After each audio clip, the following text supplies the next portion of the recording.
Hello, I'm Dr. James Bogash, expert in health and longevity and creator of Bogash Life and Balance. And today we're going to talk again about vitamin D and COVID. I really debated about whether or not I should make another video about vitamin D and COVID, because hopefully everybody's gotten the word. But maybe there's one or two people living in a cave that hasn't quite gotten the message. Certainly this is not a message that's making it out to the general public. I have not heard any public health recommendations talking about vitamin D or sunlight exposure, which at this stage is just unbelievable, and it just shows that we really want the miracle cure, not the way that Mother Nature was designed to help us fight off viruses. The other thing in this study would surprise me. I'll get into that in a second.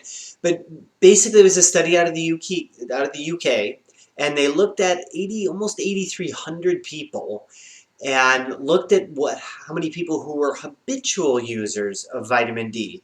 So we're not talking about you're in the hospital and we're going to give you 100,000 IU's bolus. We're talking about people that have taken vitamin D for a period of time, which is exactly the way it was supposed to be done. We're supposed to be out, our ancestors were, like, there wasn't any SPF 50, there wasn't hanging out outside. We were designed for high levels of sunlight exposure. Now granted, my Irish ancestors weren't hanging out at the equator, but they certainly were outside getting sun exposure. So again, out of these almost 8,300 with habitual use, I think the thing that surprised me the most was out of these people, I thought maybe a good chunk would be taking vitamin D already.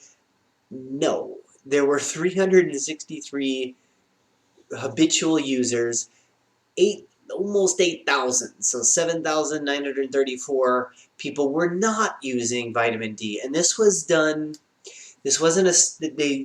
we had data on people from prior couple years, and then they looked at their risk of getting COVID in the spring of 2020. So these aren't people that heard the news and decided to start taking vitamin D. These are people that had already been taking vitamin D, and the number was just disappointing. This is the UK. It's not like they're getting boatloads of sunshine up there. These people, the frustrating thing is there was a very small percentage of people in the study who had habitual use of vitamin D. They did find that those people who had habitual use had 34% lower risk of developing COVID. Now the actual numbers were not quite as dramatic, but it was 13.5% of the habitual users developed COVID versus 16.8% in the non-users.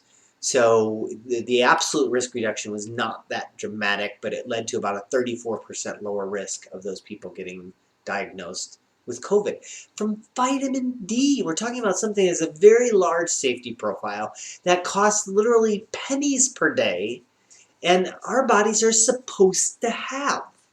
This isn't some, we're trying to alter physiology. We're trying to work with the human body. We were designed for high levels of sun exposure. So if you haven't started on vitamin D yet, I'm not quite sure why, but I typically recommend about 4,000 to 6,000 IU's a day. That's really a decent dose. We take vitamin D once a week, so I'll take my daily dose once a week. So I'll take 42,000 IU's once a week. As always, I post a link to this particular study in the description. Make sure you like this video, share it with somebody who you know never sees the sun and has no idea that they should be taking vitamin D, and subscribe to the channel.